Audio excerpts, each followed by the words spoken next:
Ya, untuk analisis menggunakan Smart PLS, yang pertama kita lakukan adalah persiapan datanya terlebih dahulu.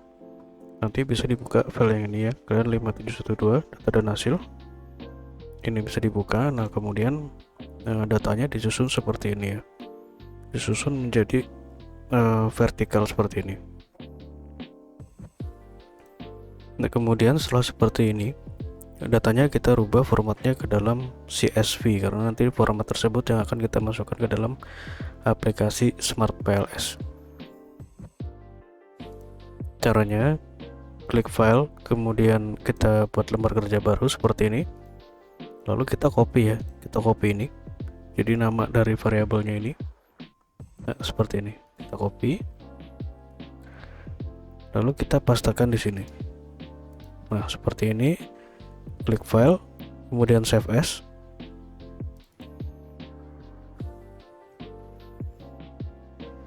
Untuk name bebas, kita bisa tulis contoh seperti itu ya. Kemudian untuk save as type, ini kita rubah formatnya ya, jadi dari Excel workbook kita klik, kita rubah ke CSV. Nah, yang ini kita rubah ke CSV, lalu klik save. Nah, karena saya sudah buat filenya, nanti bisa gunakan file yang ini saja di client 5712 CSV Smart PLS. Seperti itu untuk membuat file CSV nya. Ini bisa kita close dulu. Nah, kemudian setelah file CSV nya terbentuk, kita buka aplikasi Smart PLS. Di sini saya menggunakan Smart PLS versi 3 ya. Dan untuk mendapatkan softwarenya ini bisa dibeli di Shopee. Di situ banyak yang jual untuk softwarenya. Nah, setelah terbuka aplikasinya, kita klik ini new project. Kita beri nama. Di sini kita tulis saja contoh seperti itu, bebas ya untuk namanya. Klik OK. Kemudian ini double klik to import data. Nah, kita masukkan file CSV yang tadi kita buatnya ini ya, client 5712 CSV. Kemudian klik open, lalu klik OK. Nah, ini tandanya data sudah masuk ke dalam aplikasi Smart PLS. Ini kita bisa copy ya, copy, kemudian ini menjadi analisis deskriptif. Di sini sudah ada min, median, ya, nilai minimal, nilai maksimal, standar deviasi, kurtosis, dan skewness. Ini kita bisa copy seperti ini, copy clipboard. Kita bisa paste di sini ya. Nah, seperti ini. Oke, kita lanjut. Ini kita bisa close dulu. Kemudian kita ini ya, double klik ini gambar modelnya, ini kita double klik. Nah, seperti ini nanti akan muncul tampilannya. Kemudian kita masukkan indikator ini ke dalam lembar kerja. Caranya seperti ini ya, kita tekan saja, kita drag. Nah, seperti itu.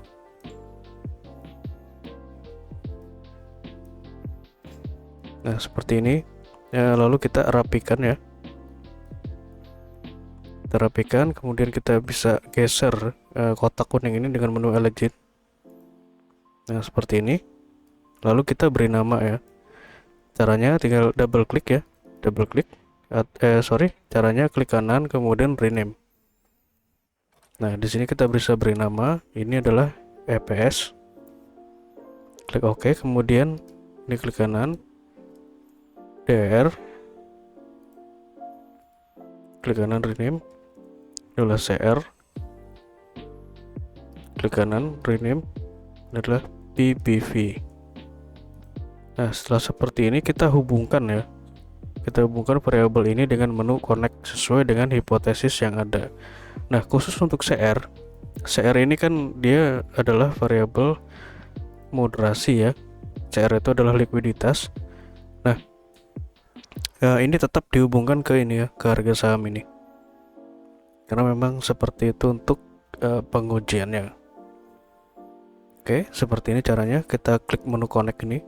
Kemudian kita klik ini EPS, kita sambungkan ke PBV.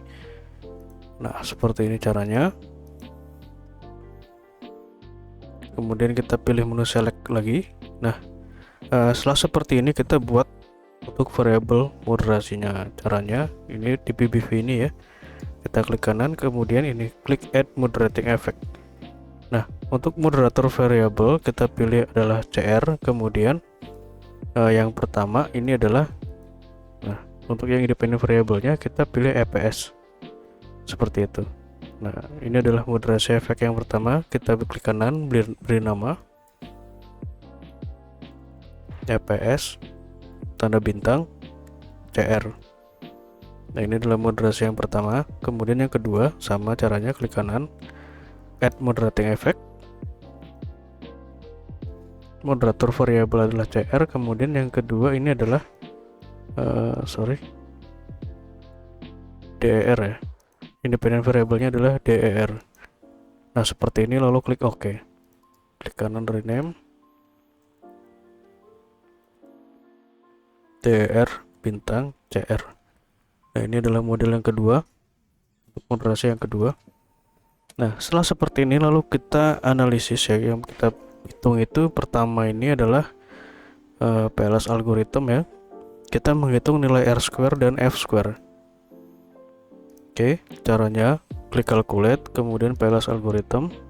Ini kita biarkan default, lalu start calculation. Nah, seperti ini hasilnya, kita langsung ke nilai R square. Nah ini dia nilai R square-nya. Nah untuk nilai R square ini menunjukkan seberapa besar pengaruh variabel independen terhadap dependen. Nah di sini nilai independennya adalah EPS, DER, dan CR ya, terhadap variabel PBV. Nah itu nilainya adalah 23,9 atau 23,9%. Jadi variabel EPS sama dengan CR ini mempengaruhi sebesar 23,9%. Selanjutnya kita melakukan pengujian uji F atau F square di sini ya. Ini kita tinggal klik saja di sini F square. Nah ini adalah nilai F square-nya. Jadi F square ini menunjukkan seberapa besar pengaruh variabel independen terhadap dependen secara parsial ya. Ini kita bisa buka dulu interpretasinya supaya lebih mudah. Nah yang ini ya. Nah yang ini.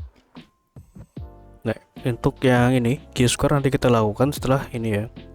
Nah seperti ini untuk Q square-nya, untuk F square-nya. Jadi di sini ada kriterianya. Nilai ini kita lihat kriterianya berapa gitu loh. Jadi untuk CR ini mempengaruhi variabel PBV sebesar 0,048. Nah itu tergolongnya rendah. Nah ini kita bisa lihat di sini. Rendah atau kecil, bisa ditulis rendah atau ditulis kecil ya. Ini tergantung penulisan saja, tapi maknanya sama. Seperti itu untuk F square. Kemudian kita uji ini ya, Q square-nya. Kita kembali ke aplikasi Smart PLS, kita ke modelnya ini seperti ini.